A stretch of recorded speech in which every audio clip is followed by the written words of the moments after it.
बिस्मिल्लाहिर्रहमानिर्रहीम अस्सलाम वालेकुम। मोहम्मद इरफान आपके साथ, आप देख रहे हैं इरफान टीवी। आज आप लोगों के लिए बहुत ही शानदार और बहुत ही ज़बरदस्त रेसिपी लेकर आया हूँ, मसालेदार मटन।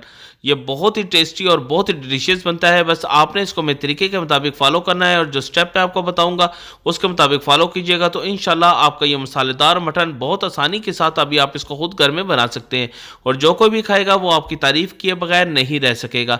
तो बहुत ही शानदार रेसिपी और बहुत ही ज़बरदस्त रेसिपी के बच्चों को, बड़ों को, बुजुर्गों को, सबको ये बहुत ही ज़्यादा पसंद आएगी। तो चलते हैं हम अपनी रेसिपी की तरफ। जिन चीज़ों की ज़रूरत साथ साथ नोट कर लीजिए। बिस्मिल्लाहिर्रहमानिर्रहीम। एक प्रेशर कुकर ले लीजिए और उसके अंदर हाफ कप ऑयल आपने ऐड कर देना है। ऑयल जब थोड़ा सा गर्म हो जाए तो फिर इसके अंदर 1 किलो मटन मैंने लिया है, वो इसको अच्छी तरह वॉश करके मैं थोड़ा सा ड्राई कर लिया था, वो आपने इसके अंदर ऐड कर देना है और इसको थोड़ा सा आपने मिक्स कर लेना है। फिर आपने इसको 3 से 4 मिनट अच्छी तरह आपने मीडियम फ्लेम के ऊपर ही इसको आपने थोड़ा सा फ्राई कर लेना है ताकि इसका थोड़ा सा रंग चेंज हो जाए और इसका खुशबू जायका इसके अंदर ऐड हो सके। फिर इसके अंदर 2 टेबलस्पून लहसुन अदरक का पेस्ट आपने इसके अंदर ऐड कर देना है। इसकी रेसिपी भी आपको इरफान टीवी को मिल जाएगी और डिस्क्रिप्शन में इसका लिंक भी मैं आपको सेंड कर दूंगा। तो आपने इसको 2 से 3 मिनट अच्छी तरह आपने इसको मीडियम फ्लेम के ऊपर ही अच्छी तरह फ्राई कर लेना है ताकि लहसुन अदरक का कच्चापन दूर हो जाए और उसका जायका खुशबू गोश्त के साथ ऐड हो सके।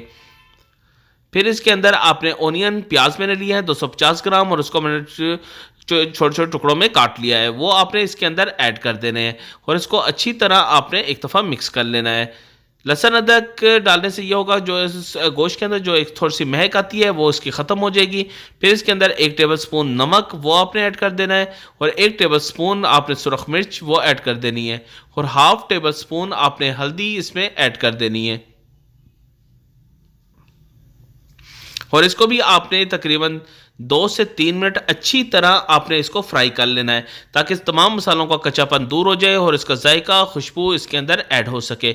बस आपने 2 से 3 मिनट इसको खाली भून लेना है। फिर इसके अंदर टमाटर मैंने लिए हैं 250 ग्राम और उसको भी छोटे छोटे टुकड़ों में मैंने काट लिया था, वो भी आपने इसके अंदर ऐड कर देना है। फिर 1 गिलास पानी इसके अंदर ऐड करके आपने इसको कवर लगाकर तकरीबन 10 मिनट के लिए आपने इसको रख देना है ताकि हमारा गोश्त अच्छी तरह गल जाए और टमाटर भी इसमें अच्छी तरह गल जाएंगे।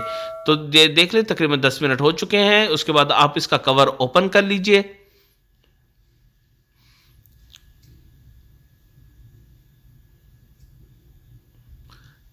ये देखिए हमारे अच्छी तरह हमारा ये सालन कुक हो चुका है। बस आपने इसको अच्छी तरह मिक्स कर लेना है और थोड़ा सा आपने इसको मैश करना है।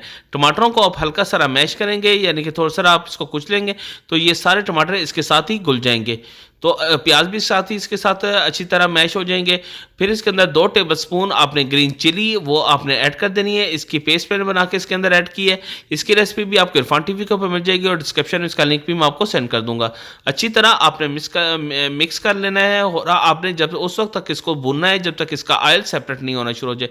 जब इसका ऑयल सेपरेट होना शुरू हो जाएगा तो यह हमारा मसालेदार मटन बिल्कुल रेडी है, आप इसको डिश आउट कर सकते हैं। तो ये देख लें बिल्कुल इसने अपना तेल भी छोड़ दिया है और बहुत ही ज़बरदस्त इसकी लुक आई है और बहुत ज़बरदस्त इसकी खुशबू भी आ रही है। बस अब ये आपने इसको डिश आउट कर लेना है।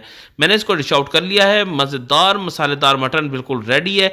बस आपने इसको मेरे तरीके के मुताबिक बस सिर्फ फॉलो करना है तो इंशाल्लाह आपको ये मटन बहुत ही ज़बरदस्त बनेगा। तो आपसे गुजारिश है अगर आपने अभी तक इरफान टीवी को सब्सक्राइब नहीं किया तो इरफान टीवी को सब्सक्राइब कर लीजिए और साथ ही बेल आइकॉन का बटन को भी दबा दीजिए ताकि आने वाली सबसे आला और मियारी रेसिपी सबसे पहले आपको मिल सके।